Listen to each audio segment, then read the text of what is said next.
बहुत पूछा है इस क्वेश्चन को, तो देखते हैं। ठीक, तो कह रहे एक आयताकार बाग जिसकी चौड़ाई से एक आयताकार बाग जिसकी लंबाई चौड़ाई से 4 मीटर अधिक है, तब अर्ध परिमाप 36 मीटर है, तो बाग की बीमा ज्ञात कीजिए। ठीक है ना, बाग की बीमा क्या होगा? बीमा का मतलब ये होता है ना कि उसकी डायमेंशन, मतलब कि उसकी लंबाई और चौड़ाई ज्ञात करना। ठीक है, तो सबसे पहली चीज तो हम मानेंगे ना कि अगर कोई आयताकार बाग है तो आयताकार का शेप ऐसे होगा। ठीक, तो ये इसकी लंबाई होगा और ये इसकी चौड़ाई होगा। हम मानेंगे कि माना माना बाग की लंबाई x मीटर है। ठीक है ना, यानी मैंने लंबाई को x मीटर मान लिया। ठीक है ना, ये आपका लेंथ जो होगा वो x मीटर हो जाएगा और चौड़ाई y मीटर है। ठीक है ना, और चौड़ाई को हमने क्या मान लिया? y मीटर मान लिया। और कह रहा है कि आयताकार बाग जिसकी लंबाई चौड़ाई से 4 मीटर अधिक है, इसका मतलब कि लंबाई और चौड़ाई के बीच का जो अंतर आना चाहिए वो 4 मीटर आना चाहिए। तो हम यहाँ पर लिखेंगे प्रश्नानुसार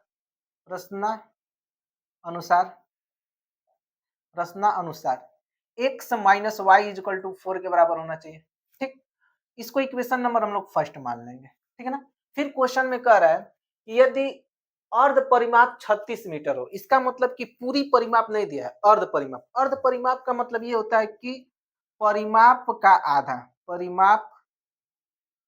का आधा जो है वो 36 मीटर दे दिया है। ठीक है ना, हम लोग पहले आयत का परिमाप का फॉर्मूला क्या होता है? 2 ब्रैकेट में l plus B equal to परिमाप होता है, ये आयत का परिमाप होता है। ठीक है ना, हम यहां से लिख लेते हैं l plus B equal to परिमाप अपान 2। इसको इक्वेशन नंबर हम लोग क्या मान लेते हैं? इसको इक्वेशन नंबर थर्ड मान लेते हैं और इसको इक्वेशन नंबर फर्स्ट मान लेते हैं, सेकेंड मान लेते हैं। ठीक है ना, इसको इक्वेशन नंबर सेकेंड मान लेते हैं। फिर यहाँ पर हम लोग समीकरण 2 व 3 से, जैसे ही समीकरण 2 और 3 को हल करूंगा तो एक चीज देखने को हमको मिलेगा कि जो परिमाप का आधा है यहाँ पर 36 मीटर दिया है, यानी मैं इतने की जगह वैल्यू 36 मीटर यहाँ पर सब्स्टिट्यूट कर दूंगा तो l plus B equal to 36 metre हो जाएगा। ठीक है ना, और लंबाई कितना माने हम लोग? x, और चौड़ाई कितना माने? y। इसका मतलब जो अर्ध परिमाप है वो 36 मीटर है। इसको इक्वेशन नंबर हम लोग क्या मान लेते हैं? फोर्थ मान लेते हैं। और फिर यहाँ पर लगाते हैं समीकरण 1 व 2 से। क्वेश्चन में ये नहीं कहा है कि आपको विलोपन करना है या प्रतिस्थापन विधि करना है, जो आपको आसान लगे वो कर देना है। ठीक है ना, यहाँ पर हम लोग लिखेंगे x minus y is equal to 4 और x plus y is equal to 36 metre. ठीक है ना, इसको कैलकुलेट करेंगे, जोड़ लेते हैं तो जोड़ेंगे तो ये कट जाएगा, 2x इजकल टू 40 हो जाएगा। तो x का वैल्यू कितना आ जाएगा? 20 मीटर, यानी लंबाई जो होगा वो कितना मीटर हो जाएगा? 20 मीटर लंबा हो जाएगा। ठीक है, तो चौड़ाई कितना हो जाएगा? 16 मीटर। ठीक है, क्योंकि जैसे ही x इजकल टू 20 किस में रख देंगे? इक्वेशन नंबर फर्स्ट में, x is equal to 20 equation first में रखने पर जैसे यहाँ पर रखेंगे तो 20 माइनस वाई इजकल टू 4, तो y को इधर भेजेंगे तो y is equal to 20 minus 4 is equal to 16 आ जाएगा। इसका मतलब जो चौड़ाई होगा वो 16 मीटर होगा और लंबाई 20 मीटर होगा। तभी तो 16 और 20 के बीच का अंतर कितना है? 4 है। और क्वेश्चन में ये कह रहा था कि लंबाई चौड़ाई से 4 मीटर अधिक है, इसका मतलब इन दोनों के बीच का डिफरेंस 4 मीटर होना चाहिए, जो कि हम लोग ये कैलकुलेशन कर लिए हैं। तो ये आपको क्वेश्चन पूरे 4 नंबर में पूछ रहा है और बहुत बार पूछ रहा है, कभी कभी 4 नंबर में पूछ रहा है, कभी कभी कम नंबर में भी पूछ रहा है। ठीक है ना, इसको ये आपका अगला क्वेश्चन है जो कि ये भी 2 चर वाले रैखिक युग्म समीकरण से है। ठीक है ना, तो इसमें कह रहा है कि 2x plus 3y equal to 11 और 2x minus 4y equal to minus के 24 को हल कीजिए और इसमें से m का वह मान ज्ञात कीजिए जिसके लिए y equal to mx plus 3 हो। ठीक है ना, तो m का मान ज्ञात करना, तो सबसे पहले हम ना यहाँ पर लिखेंगे 2x plus 3y equal to 11 और इसको इक्वेशन नंबर फर्स्ट मानेंगे और फिर लिखेंगे 2x minus 4y equal to minus के 24 और इसको इक्वेशन नंबर सेकंड। अब एक चीज देखो, न तो हमको क्वेश्चन में कह रहे प्रतिस्थापन लगाइए, न तो विलोपन, आपको जो आसान लगे वो लगा लीजिए। ठीक है ना, और यहाँ से x और y का मान ज्ञात कर लीजिए। तो हम सबसे पहले देखेंगे कि इसमें सबसे आसान जो हमको लगता है वो लगता है विलोपन। तो मैं यहाँ पर घटा लूं जैसे घटाऊंगा तो यहाँ पे प्लस का साइन हो जाएगा, यहाँ पर भी प्लस का साइन हो जाएगा, ये दोनों आपस में कट जाएगा और यहाँ पर हो जाएगा आपका 7y, ठीक है ना। और इसको ऐड कर लेंगे तो 5 हो जाएगा और फिर इसको ऐड करेंगे तो 3 हो जाएगा, तो y इक्वल टू 35 आ जाएगा, है ना। 7y इक्वल टू 35, तो y की वैल्यू कितना आ जाएगा, 5 आ जाएगा। अब इस y की वैल्यू किसी भी समीकरण में सब्स्टिट्यूट कर देते हैं, ठीक है ना। तो लिखेंगे y इक्वल टू 5 समीकरण एक में रखने पर, एक में रखने पर, रखने पर जैसे ही समीकरण एक में रखेंगे तो कितना हो जाएगा, 2x plus 3 into 5 is equal to 11, तो 2x is equal to 15, 2x plus 15 is equal to 11, तो 2x इजकल टू 11 माइनस 15 हो जाएगा, तो 2x इजकल टू माइनस के 4 हो जाएगा, x इजकल टू माइनस का 2 आएगा, यानी x की वैल्यू माइनस की 2 आ रहा है और y की वैल्यू 5 आ रहा है। अब इस x और y की वैल्यू ले जाकर कहाँ पर पुट कर देंगे, इस इक्वेशन में तो m का मान निकल जाएगा, mx प्लस 3 में पुट कर देंगे, y की जगह पर 5 पुट कर लेते हैं m और x की जगह पर माइनस के 2 प्लस 3, जैसे इसको इधर भेजेंगे तो माइनस के 2m इजिकल टू आपका आंसर आएगा 5 माइनस 3, तो यहाँ पर आंसर आएगा आपका कितना 2 और माइनस के 2m, तो m इजिकल टू माइनस के 1 आ जाएगा, ठीक है ना। तो ये आपका m की वैल्यू हो जाएगा। तो ये बहुत आसान क्वेश्चन है, ये 2 नंबर में क्वेश्चन पूछता है, ठीक है ना। ये भी क्वेश्चन बोर्ड एग्जाम में बहुत बार पूछा है, तो आप इसको देखिए ध्यान से क्वेश्चन को, मैं जो भी क्वेश्चन बताऊंगा लगभग लगभग सब बोर्ड एग्जाम में पूछता है, ठीक है ना। और बहुत टफ नहीं पूछता है बोर्ड एग्जाम में, उतना क्वेश्चन उतना कठिन नहीं पूछता है, ठीक है ना। बस बच्चे क्या करते हैं ना, क्वेश्चन को देखते नहीं है अच्छे से, ठीक है ना, फिर वहां पर लग नहीं पाता है, भले वो लगाया हुआ क्वेश्चन हो, बट एग्जाम में लगाना अलग चीज होता है, ठीक है ना। घर पर लगाएंगे हो सकता है कि घर पर क्वेश्चन वो लग जाता हो, लेकिन एग्जाम में वही क्वेश्चन फंस जाता है, क्योंकि वहां पर थोड़ा सा मेंटली प्रेशर रहता है, ठीक है।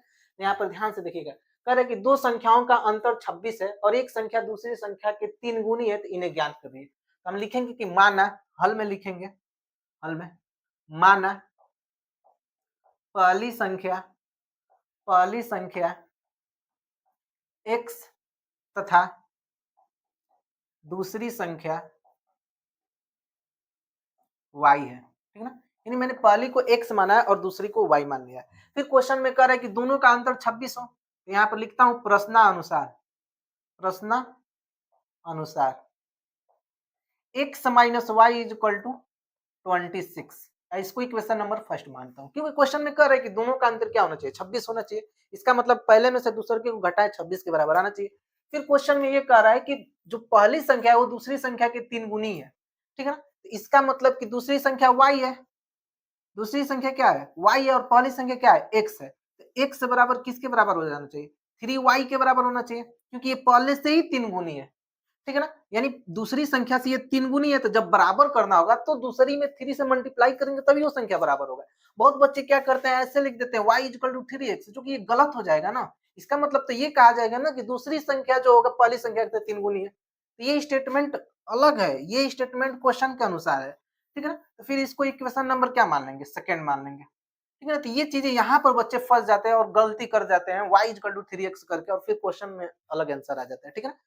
अब एक काम करते हैं ना कि x इक्वल टू 3y समीकरण एक में रखने पर, में रखने पर, तो जैसे x इक्वल टू 3y समीकरण एक में रखेंगे तो कितना हो जाएगा, 3y minus y equal to 26, तो 2y इक्वल टू कितना हो जाएगा 26, तो y इक्वल टू 13 हो जाएगा, यानी y की जो वैल्यू आएगा वो 13 आ जाएगा, ठीक है ना। अब एक काम करते हैं, y की वैल्यू हमको मिल चुका है, हम ना इस y को ना फिर से इक्वेशन नंबर सेकंड में पुट करते हैं, तो लिखते हैं y इक्वल टू 13 समीकरण 2 में रखने पर, समीकरण 2 में रखने पर, रखने पर जैसे ही समीकरण 2 में रखेंगे तो x इक्वल टू 3 इंटू 13 हो जाएगा, और 13 3 कितना होता है 39, यानी जो दूसरी संख्या होगा, सॉरी जो पहली संख्या होगा वो कितना हो जाएगा 39 हो जाएगा, और दूसरी संख्या 13 हो जाएगा। अब क्वेश्चन में ये कह रहा था कि दोनों का अंतर 26 आना चाहिए, घटा लीजिए, तो अगर पहली संख्या कितना है 39 है और दूसरी संख्या कितना है 13 है, अगर घटाऊं तो कितने के बराबर आना चाहिए 26 के बराबर आना चाहिए, जो कि एकदम आ रहा है। इसका मतलब मेरा x और y की वैल्यू सही है, यानी वो दो संख्या है 39 और 13 जिसका अंतर कितना आएगा 26 आएगा। और दूसरी संख्या जो होगा ना वो पहली संख्या जो होगा वो दूसरी संख्या के 3 गुना है। देखो ये 13 है तो ये 13 तिया 39 3 गुना है 39 है, ठीक है ना। ये आपका x और y की वैल्यू है। तो इस क्वेश्चन को देखिए लगाइए, क्योंकि बच्चे यहाँ पर फंस जाते हैं, हमको मालूम है, ठीक है ना। क्योंकि वो क्या कर देते हैं, कभी कभी कुछ बच्चे ऐसे भी कर देते हैं y इक्वल टू 3x कर देते हैं, जिससे फिर क्वेश्चन का सोल्यूशन कुछ और आ जाता है, ठीक है ना। तो आप इस क्वेश्चन को देख कर जाइए। मैं मानता हूँ कि आसान है, लेकिन बोर्ड एग्जाम में दिमाग थोड़ा सा स्थिरता होना चाहिए, ठीक। क्वेश्चन में ये कह रहा है कि दो संपूरक कोणों में बड़ा कोण छोटे कोण से 18 डिग्री अधिक है, ठीक है ना। यानी बड़ा कोण जो है वो छोटे कोण से कितना डिग्री अधिक है 18 डिग्री। तो उन्हें ज्ञात कीजिए। तो पहली चीज इसको सोल्यूशन, संपूरक का मतलब थोड़ा सा समझ जाए। संपूरक का मतलब ये होता है ना, संपूरक का मतलब ये होता है कि ऐसा दो कोण जिसका योगफल कितना होना चाहिए 180 डिग्री होना चाहिए, ठीक है ना। संपूरक का मतलब ऐसा दो कोण जिसका योगफल 180 डिग्री होना चाहिए, ठीक है ना। तो ये क्वेश्चन आपका पूछ रहा है। तो क्वेश्चन में ये कह रहा है कि अगर दो संपूरक कोणों में बड़ा कोण छोटे कोण से 18 डिग्री अधिक है, तो लिखेंगे कि माना बड़ा कोण x है तथा छोटा कोण y है, ठीक है ना। क्वेश्चन में कह रहा है कि जो बड़ा कोण है ना वो छोटे कोण से कितना डिग्री अधिक है 18 डिग्री। इसका मतलब इधर लगाएंगे प्रश्न अनुसार। और अगर बड़े में से छोटे वाले को घटाऊं तो किसके बराबर आना चाहिए 18 डिग्री के बराबर आना चाहिए x minus y equal to 18 degree. क्योंकि क्वेश्चन में कह रहा है कि छोटा कोण होगा वो बड़े कोण से कितना कम होगा 18 डिग्री कम होगा, या बड़ा कोण होगा वो छोटे कोण से 18 डिग्री अधिक होगा, ठीक है ना। तो इसको इक्वेशन नंबर क्या मान लेंगे फर्स्ट मान लेंगे। फिर उसके बाद कह रहा है कि ये दोनों कोण क्या है संपूरक है। तो इसका मतलब कि x plus y equal to 180 degree होना चाहिए। अगर संपूरक है तो x plus y equal to 180 degree होना चाहिए। इसको इक्वेशन नंबर सेकंड मान लेंगे और दोनों को आपस में क्या कर लेते हैं जोड़ देते हैं। फिर मैं बार बार बोल रहा हूँ कि इस क्वेश्चन में कहीं नहीं लिखा है कि प्रतिस्थापन लगाइए या विलोपन लगाइए। आपको जो आता है वो आपको आसानी से क्या कर देना लगा देना है, ठीक है ना। तो हम जैसे ही इसमें क्या करेंगे जोड़ दें, तो जैसे ही जोड़ेंगे तो ये कट जाएगा, यहाँ पर कितना हो जाएगा 2x और इन दोनों को जोड़ूंगा तो कितना हो जाएगा 8 और 9 1 यानी 198 हो जाएगा, ठीक है ना 198 डिग्री। तो x की वैल्यू निकालते हैं, x इक्वल टू 198 भागे 2, x इक्वल टू 99 डिग्री, यानी x की जो वैल्यू आएगी वो 99 डिग्री, यानी जो बड़ा कोण होगा कितना डिग्री होगा 99 डिग्री। अब छोटा कोण कितना होगा तो हम लिखेंगे ना x इक्वल टू 99 डिग्री किस में रख देने पर समीकरण 2 में रखने पर, समीकरण 2 में रखने पर जैसे ही समीकरण 2 में x इक्वल टू 99 रखेंगे तो कितना आंसर आ जाएगा x plus 99 plus y equal to 180 degree. तो y इक्वल टू 180 माइनस 99 घटा लीजिए 1 और इसमें से घटा लीजिए कितना आ जाएगा 8 आ जाएगा 81 डिग्री। y की जो वैल्यू होगा वो कितना डिग्री होगा 81 डिग्री। क्वेश्चन में कह रहा था कि जो बड़ा कोण होगा वो छोटे कोण से कितना डिग्री अधिक होगा 18 डिग्री। गलती कहाँ हो रहा है देख लीजिए। ठीक है देख लीजिए, इन दोनों का अंतर अगर कर लें यानी x minus y equal to 18 degree आना चाहिए। तो यहाँ पर सब्स्टिट्यूट करते हैं 99 माइनस 81 डिग्री तो 18 के बराबर आ रहा है, जो कि हम लोग का ये सही है। तो ये एग्जाम में आपको ऐसे ही करना है, ठीक है ना। आपको एग्जाम में क्या करना है ऐसे आसानी से क्वेश्चन को कर लेना है, ठीक है। ये ध्यान से देखिए, ये भी क्वेश्चन दो चर वाले रैखिक युग्म समीकरण का है, ठीक है ना। यहाँ से भी 6 नंबर का क्वेश्चन ये अगर पूछता है तो पूछ देगा, ठीक है। तो इस क्वेश्चन को देखते हैं, ठीक है, बहुत बड़ा लिखा है क्वेश्चन। तो एक नगर में टैक्सी के भाड़े में एक नियत भाड़े के अतिरिक्त चली गई दूरी पर भाड़ा सम्मिलित किया जाता है। 10 किलोमीटर दूरी के लिए 105 रुपया तथा 15 किलोमीटर के लिए भाड़ा 155 रुपया है। यदि नियत भाड़ा तथा प्रति किलोमीटर भाड़ा ज्ञात कीजिए और एक व्यक्ति को 25 किलोमीटर यात्रा करने के लिए कितना भाड़ा देना होगा, ठीक है ना। सबसे पहले क्वेश्चन को थोड़ा सा समझते हैं। क्वेश्चन ये कहता है ना कि कोई टैक्सी वाला है, ठीक है ना। इस टैक्सी का जो नियत किराया है ना, इस टैक्सी का एक नियत किराया है, ठीक है ना। उसके बाद प्रति किलोमीटर का किराया अलग से है। तो जो नियत किराया है ना, ये तो सबको देना है, उसके बाद जो किलोमीटर पर किराया निर्धारित है वो अलग से देना होगा, ठीक है ना। तो ध्यान से देखना है, तो लिखेंगे हल में माना टैक्सी का नियत किराया x रुपया है, ठीक है ना। यानी ये नियत किराया x रुपया है, यानी आप उसमें बैठिए या मतलब कितना भी दूरी पर जाइए, आपको 100 रुपया देना ही देना है, ठीक है ना। ये नियत किराया आपको देना है, ठीक है ना। उसके बाद जो दूरी पर भाड़ा है वो हम लिखते हैं माना प्रति किलोमीटर का किराया y रुपया है, यानी ये प्रति किलोमीटर की किराया y रुपया है। अब क्वेश्चन में ये कह रहा है कि 10 किलोमीटर दूरी वो जाता है तो 105 रुपया देता है, तो इसका मतलब कि वो 10 किलोमीटर दूरी जाता होगा, तो 10 किलोमीटर पर तो किराया इसका कितना लगता होगा, प्रति किलोमीटर का किराया लगता होगा।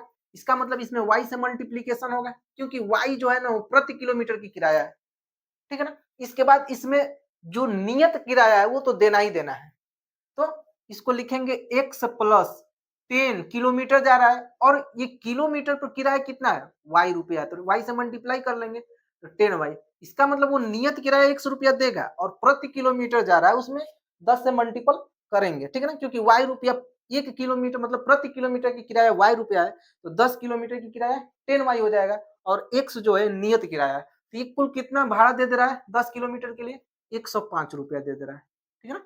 इसका मतलब कि इसमें नियत किराया भी है और प्रति किलोमीटर का किराया भी जुड़ा हुआ है, ठीक है ना। इसको इक्वेशन नंबर हम लोग क्या मान लेंगे, फर्स्ट मान लेंगे।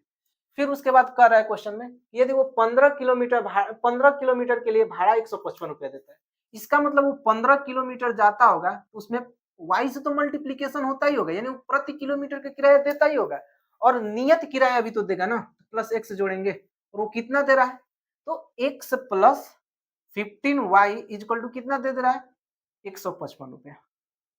समझ में आया इतना चीजें, इसको इक्वेशन नंबर सेकंड मान लेंगे। ये क्वेश्चन थोड़ा सा बहुत मतलब सोचने वाली क्वेश्चन है, ठीक है ना, तब ये क्वेश्चन लग पाएगा, ठीक। अब इन दोनों को क्या करेंगे, कैलकुलेट करेंगे। सिंपल हम लोग क्या करते हैं ना, सिंपल इसको कैलकुलेट करते हैं। तो कैलकुलेट कैसे किया जाएगा, घटा लेते हैं, जैसे ही घटाएंगे तो ये माइनस का साइन लग जाएगा, ठीक है ना, तो ये कट जाएगा, और यहाँ से जो घटेगा माइनस के 15y या 5y आ जाएगा, और इसको जब घटाऊंगा तो 50 हो जाएगा माइनस का, ये कट जाएगा माइनस से माइनस, तो y इक्वल टू कितना आ जाएगा, y इक्वल टू आपका आ जाएगा 10, यानी जो नियत किराया प्रति किलोमीटर का जो किराया है वो 10 रुपया है, यानी प्रति किलोमीटर की किराया हमने निकाल दिया कि 10 रुपया प्रति किलोमीटर का किराया लगेगा, ठीक है ना। अब नियत किराया क्या होगा, तो अगर मैं किसी भी इक्वेशन में y की वैल्यू रख देते हैं तो x की वैल्यू निकल जाएगा। तो लिखते हैं y इज इक्वल टू 10 समीकरण समीकरण एक में रखने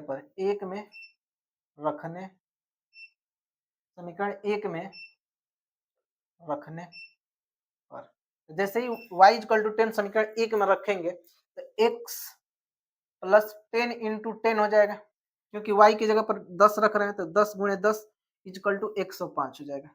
तो ये आपका मल्टीप्लीकेशन होगा 100 equal to 105, x equal to 105 minus 100, 105 minus 100, x equal to कितना आ जाएगा 5 रुपये आ जाएगा, यानी उसको नियत किराया जो देना होगा वो 5 रुपया देना होगा।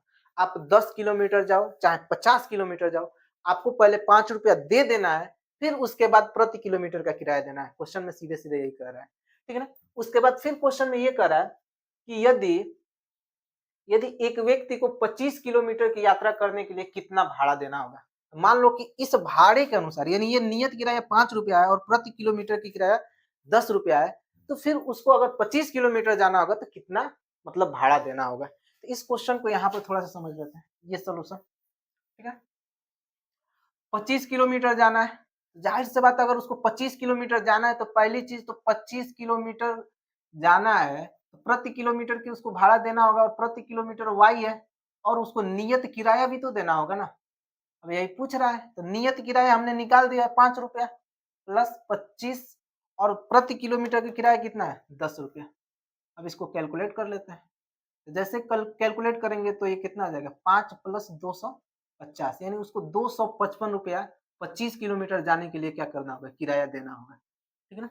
ये आपका सॉल्यूशन हो गया। आप इसको देख लीजिएगा। बोर्ड में बहुत बार पूछा है, अगर पूछता भी है तो 6 नंबर में पूछेगा, ठीक है ना? और पूछा भी है, ठीक है ना? तो क्वेश्चन देख लीजिएगा, बहुत टफ नहीं है, लेकिन बिना देखे जाएँगे तो नहीं लग सकता है, ठीक है ना? तो आप ज़रूर देख कर जाइए इस क्वेश्चन